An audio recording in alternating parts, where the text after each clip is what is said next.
Beretka Katinka. She is from the Hungarian National Council of Serbia.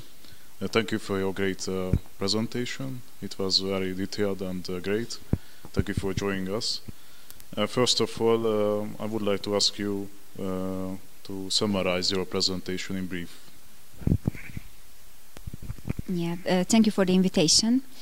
The presentation was focusing on the role of territorial autonomy of Vojvodina in national minority protection in Serbia. But I tried also to focus on Constitutional Court decision from 2012, on those parts of the decision that directly or indirectly affect national minority rights in Vojvodina.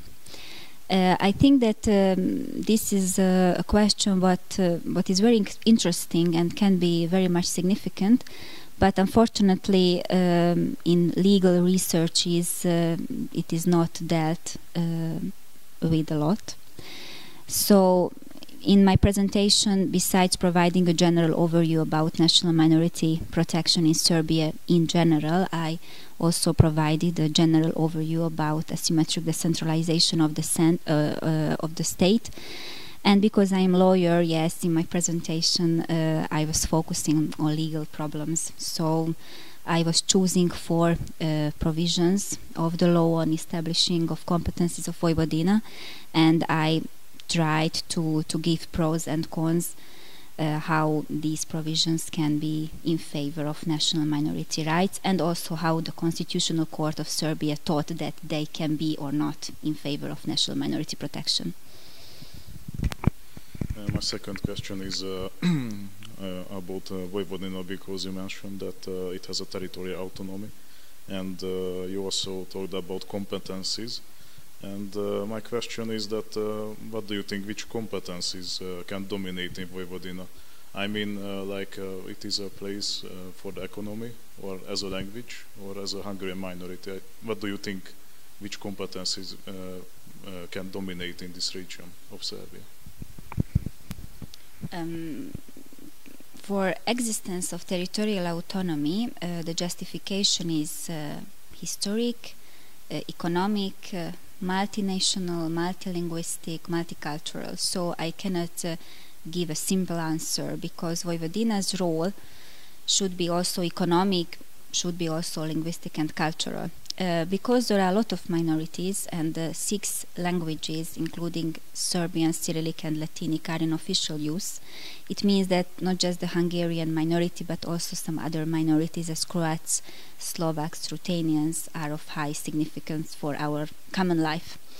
But yes, it is a very big problem, as you mentioned, that because the competencies are not so good or well regulated, the financial aspects are not followed by legal regulation. So we cannot talk about successful autonomy if we don't have a well elaborated legal background, and we don't have financial resources for that.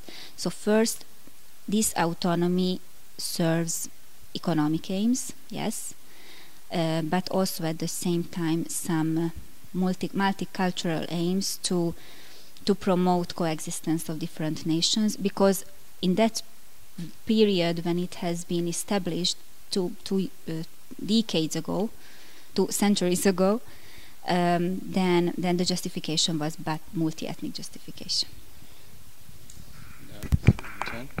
I have a question related to your position in Hungarian National Council in Serbia. So it's actually a question related to the autonomy, that for example, if we assume from the Serbian point of view that if they give the autonomy to the regions like Vojvodina, you gave the example, and with the legal formation and everything, don't you think that they fear if we give them the autonomy, and since that region is bordering to Hungary, and they can think for that integration to the Hungary, or they can think about a state within a state. So what would be your comments as a official working in Hungarian National Council? I'm not competent to provide an official statement of the National Council in this question, but I can provide my personal comment. I think that by providing more and broader autonomy to a region, means that the state is ready to keep the region in itself. It is a very good example of Kosovo. Serbia was not ready to provide autonomy that region in that structure that Kosovo wanted, so we can see the result. In that time, and even today, I don't think that Kosovo would like to be integrated to any other state. And this is the same with Vojvodina. Hungarians are just minor, so just 13% of the Vojvodina's population. There is no sense to be integrated even to Croatia, to Romania, to Hungary. Serbs are in majority, and people can live together very nice in Vojvodina. The problem that they cannot decide about themselves because everything is decided in the center. So I think that providing autonomy serves aims of the state, and it cannot create state in state, but it can create a very successful state in general. And my last question is regarding your prospects and your opinion by raising the issue or like bringing awareness by organizing such kind of conferences like the ICRP has done. What do you think what this can bring, or what this can, what would be the outcome of this? I mean, what would be your comments about this? Yeah, such conferences are very good because people from different countries with very similar problems can get some common solutions. So usually the problems are very similar, but we don't have a good solution for them. So national question is a basic question almost in every Central European country, and unfortunately not just in Central Europe but almost everywhere in the world. So such conferences are very good, not just for young researchers but for ordinary people too, to get a general overview about problems, and also maybe they will begin to think about possible solutions and go back home and try to spread these solutions. Thank you so much for your interview, and we will look forward to hear you again in the next conference or something. Thank you.